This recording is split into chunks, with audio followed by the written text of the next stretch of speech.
ఏపీలో గత ఏడాది జరిగిన సార్వత్రిక ఎన్నికలకు ముందు నుంచి వైసీపీ అధినేత జగన్పై రాజకీయ పోరాటంతో పాటు వ్యక్తిగత విమర్శలు చేస్తూ విరుచుకుపడుతున్నారు AP PCC chief YS Sharmila. కూటమిని మించి ఆమె వైసీపీపై విమర్శలు చేస్తున్నారు. ఈ నేపథ్యంలో జగన్ అండ్ కో అసెంబ్లీకి వచ్చిన విషయంపై షర్మిల తనదైన శైలిలో స్పందించారు.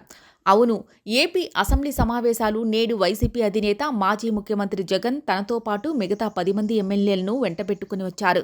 ఈ సందర్భంగా తమకు ప్రతిపక్ష హోదా ఇవ్వాలని డిమాండ్ చేస్తూ సభలో నినాదాలు చేశారు.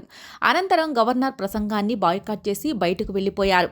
ఈ సందర్భంగా స్పందించిన ఏపీ పీసీసీ చీఫ్ షర్మిల జనాలు చీకొడుతున్నా వైసీపీ అధ్యక్షులు జగన్ తీరు మాత్రం మారలేదని మొదలుపెట్టారు. అనంతరం 11 మంది ఎమ్మెల్యేలతో కలిసి 11 నిమిషాలు ఉండటానికా అసెంబ్లీకి వచ్చింది. ప్రజా సమస్యల కన్నా మీకు ప్రతిపక్ష హోదానే ముఖ్యమా? సభ్యత్వాలు రద్దవుతున్నాయనే భయంతో అటెండెన్స్ కోసం వచ్చారా? కూటమి ప్రభుత్వ వైఫల్యాలను ప్రశ్నించడానికి మీకు ప్రతిపక్ష హోదాలే కావాలా అంటూ ప్రశ్నల వర్షం కురిపించారు. ఈ సందర్భంగా ప్రజల శ్రేయస్సు కంటే మీకు పదవులే ముఖ్యమని అసెంబ్లీ సాక్షిగా నిరూపించుకున్నారని షర్మిల మండిపడ్డారు.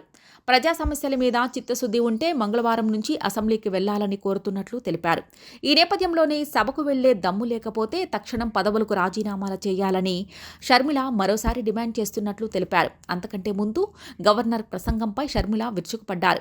ఇందులో భాగంగా గవర్నర్ ప్రసంగంలో పసలేదని, దిశానిర్దేశం అంతకన్నా లేదని, అన్ని అర్ధసత్యాలు పూర్తి అబద్ధాలని షర్మిల విమర్శించారు. గవర్నర్ ప్రసంగంలో ఎక్కడా సూపర్ 6 హామీల అమలుపై స్పష్టమైన ప్రకటన లేదని ఆమె అన్నారు. పదే పదే సంక్షేమం పునరుజ్జీవం అంటున్నారే కానీ ఎప్పటి నుంచి అమలు చేస్తారో క్లారిటీ లేదని, ఇచ్చిన గ్యాస్ సిలిండర్ తప్ప మిగతా 5 హామీలపై స్పష్టత లేదని, మనుషులు వనరులు చేపలు అంటూ సామెతలు చెప్పారు తప్పిస్తే బాబు విజన్ 2047కి దమ్ము లేదని, 8 నెలల పాలన కాలయాపన తప్ప ఎక్కడా కమిట్మెంట్ కనిపించలేదని షర్మిల నిప్పులు చెరిగారు.